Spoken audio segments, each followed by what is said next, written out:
Hi everyone, I'm Brenden McEneaney, the Green Building Program Advisor for the City of Santa Monica. We're here today to tour one of the city's new green gems, the 2602 Broadway project. This is an affordable housing complex built by the Community Corporation of Santa Monica. Now we're going to see a lot of architectural features and other design elements that have really made this a mini village, a community in the heart of Santa Monica. But it's not just focused on environmental sustainability, also economic sustainability as well. So let's go take a tour. One of the most prominent features you can see as you drive by this building on the street are these green metal panels around the windows. Now these are not only an architectural feature, but they also have a function. Here we have an architectural feature that's designed to protect against the sun's rays, which cause a lot of heat to get added to the building. As you can see here in this window, it's about noon right now, so the overhead sun in the summer is really coming down, and that shade is protecting the window so the interior of the building doesn't get the heat from the sun.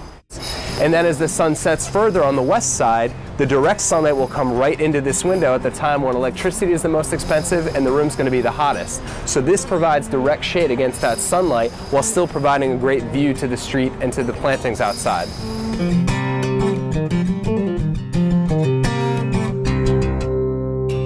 So the siding here is a hardy board cement fiber panel which has a 50-year warranty. It's a very durable material that we'll never need to replace. Now the way this is set up is it's a few inches off the inner wall, so there's an air gap in between them. This helps dry out if any moisture gets in between the wall, but it also protects against solar radiation, which is going to hit this wall and heat it up. That ventilation allows the heat to escape so it doesn't heat the inside of the building, helps keep it cool. One of the cool features on this project is this metal lattice work that goes vertically up the building. It's called a green screen. Now it doesn't look green right now, but when it's finished it'll have plants, ivy growing down the front of it. And these buildings don't use air conditioning, so we need design features such as this. The green screen is going to shade it, and there's a gap behind here so it allows the heat to escape before it gets into the building.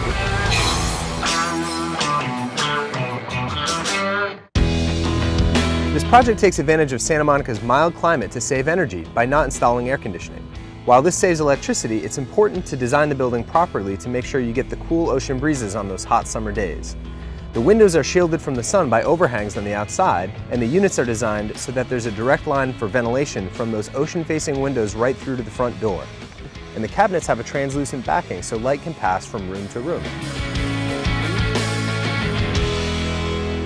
One of the unique features of the building is its green roof. This green roof system uses plants and soil on the roof to do many different things. They shade and protect the roof from the sun, the soil helps insulate it from hot and cold, the plants capture and retain stormwater, and they also provide a connection for the residents to the natural environment. On this project, the whole building was actually designed around preserving a quinine tree that's been here for decades. This large tree helps provide shade, habitat, and stormwater retention, and it makes it a much nicer place to live. One of the things that allowed us to do was keep the buildings close to each other on the inside of the courtyard without ever allowing views directly across the courtyard into another unit. So we've tried to get the walkway to be this kind of multi-function thing that is takes care of all the code required stuff, like getting people out of their apartments in a fire or something like that, giving people two ways to go, but also really just establishing really high levels of privacy. And so when you're in your living room, you look through windows, you look through a screen, but you look through another screen after you've looked through the landscape. And it's that 4 or 5 layers that give people the kind of visual privacy that makes it feel like they can have their windows open and people aren't looking in at them. As you walk around the site, it's obvious that there's an effort to connect the residents to nature and natural surroundings. We've preserved some trees, we've added some landscaping, but not just in a passive way. Here we can see there's a community garden that's been set up. So these raised bed planters will allow the residents to grow their own food. This allows their children to learn about science, but also allows them to provide food for their own homes, which helps with economic sustainability as well. Here in Southern California, water is a very scarce resource. So one of the things we've done on this project to help address that issue is install a rainwater cistern. Along this entire side of the building is an underground rainwater storage tank. This tank collects rainwater from the roof, and the rainwater is used to water plants around the site with a highly efficient drip irrigation system that uses only as much water as the plants need. But what happens when it doesn't rain, like all summer long? This piece of equipment has a sensor in the tank, and it knows when the rainwater tank is empty, and then it knows to switch the valve over so that potable water can be used so the plants don't die. But the rainwater is only used for watering plants, not for drinking water or for anything else like that. Recycling is an important way for the community to get involved in environmental issues. Most of us are familiar with the trash chutes that we use to get rid of trash from our apartments. On this project, we added recycling chutes in the same spot to make it easier for residents to reduce, reuse, and recycle.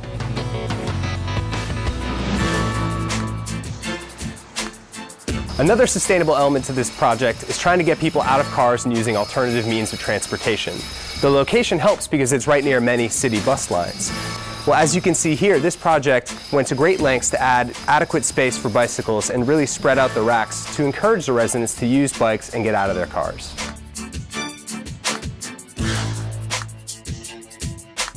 Our organization is going to be the property manager and the maintenance staff for the next 55 years. And so it's really important to us to help us keep rents affordable. The fact that there are a lot of green features helps us keep expenses low so that we can continue to charge low rents. And that also benefits the tenants because they're responsible for a portion of the utility bills. And so all the green features help them keep their expenses lower and their bills won't be out of control because of all these green features. So my version of sustainability is sort of economic sustainability, not only for us as the property manager, but also for the families who have to balance their budgets every month. Thanks for joining me on this tour of 2602 Broadway. I hope you learned a little bit about some of the simple green features we incorporated, features that not only save the environment, but help save the residents money too. This project is a beautiful project for the residents and their children to live and also to feel like part of the community, and it's beautified the neighborhood for sure. The bigger picture is that Community Corporation is building several more of these projects, and those are critical in our city's vision to achieve a sustainable community. We'll see you at the next project.